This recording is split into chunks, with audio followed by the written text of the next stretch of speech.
मैं हूं छाया गनौलिया और आप देख रहे हैं इंडिया न्यूज। पीएम मोदी ने भारत और रूस के बीच दोस्ती को ध्रुव तारे की तरह स्थिर बताया है। उन्होंने कहा, पिछले 8 दशकों में दुनिया ने कई उतार चढ़ाव देखे हैं। मानवता को कई तरह की चुनौतियों और संकटों से गुजरना पड़ा है, लेकिन इन सब के बीच भारत रूस की दोस्ती ध्रुव तारे की तरह हमेशा अटल और स्थिर बनी रही है। मोदी ने रूसी पर्यटकों को 30 दिन का फ्री वीजा देने का ऐलान किया। वहीं प्रेस कॉन्फ्रेंस में रूसी राष्ट्रपति यानी पुतिन ने भारत को बिना रुकावट के तेल की सप्लाई जारी रखने का ऐलान किया। प्रेस कॉन्फ्रेंस में भारत रूस के बीच किसी लड़ाकू विमान या बड़े रक्षा सौदे का ऐलान नहीं हुआ, जबकि इसकी उम्मीद की जा रही थी।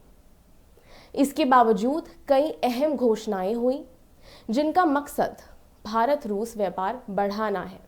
भारत रूस के बीच शिप बिल्डिंग, भारतीय नाविकों को बर्फीले समुद्री इलाकों में जहाज चलाने की ट्रेनिंग, नई शिपिंग लेन पर निवेश, सिविल न्यूक्लियर ऊर्जा जैसे कई मुद्दों पर बातचीत हुई और समझौते हुए एमओयू साइन किए गए।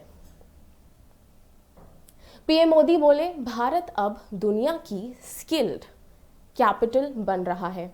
मोदी ने कहा कि भारत अब दुनिया की स्किल्ड कैपिटल के रूप में उभर रहा है। हमारे युवा वैश्विक मांग को पूरा करने की क्षमता रखते हैं। रूस के डेमोग्राफिक और आर्थिक प्राथमिकताओं को देखते हुए ये साझेदारी दोनों देशों के लिए बेहद फायदेमंद है। मोदी ने कहा कि जब भारतीय प्रतिभा को रूसी भाषा और सॉफ्ट स्किल में प्रशिक्षित किया जाएगा तो हम मिलकर रशिया रेडी वर्कफोर्स तैयार कर सकते हैं, जो दोनों देशों की साझा समृद्धि को तेज करेगा। चलिए अब बात कर लेते हैं मोदी और पुतिन की 10 बड़ी बातें जिस पर आगे काम किया जाएगा या होने की संभावना है। पहला, PM Modi make in India के तहत जहाज निर्माण में सहयोग। दूसरा, रूस में भारत के 2 नए दूतावास खोले गए हैं।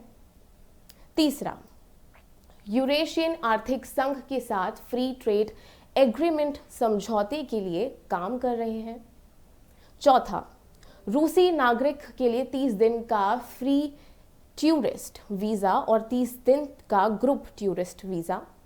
पांचवा, फ्यूल सप्लाई बिना रोक टोक के जारी रखेंगे।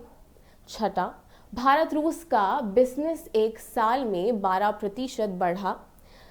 सातवां, भारत रूस के बीच $60 अरब का व्यापार हो रहा है, $100 अरब करने का टारगेट।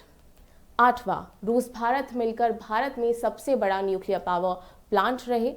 नौवां, नए अंतर्राष्ट्रीय ट्रांसपोर्ट रूट बने रहे हैं। बेलारूस में से सामान सीधा हिंद महासागर पहुंचेगा।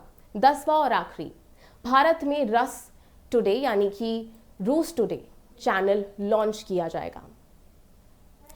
और सबसे बड़ी खबर ये आ रही है और एक नया अपडेट आ रहा है कि पुतिन ने अगले साल मॉस्को में होने वाले भारत रूस शिखर सम्मेलन के लिए पीएम मोदी को न्योता भी दिया है।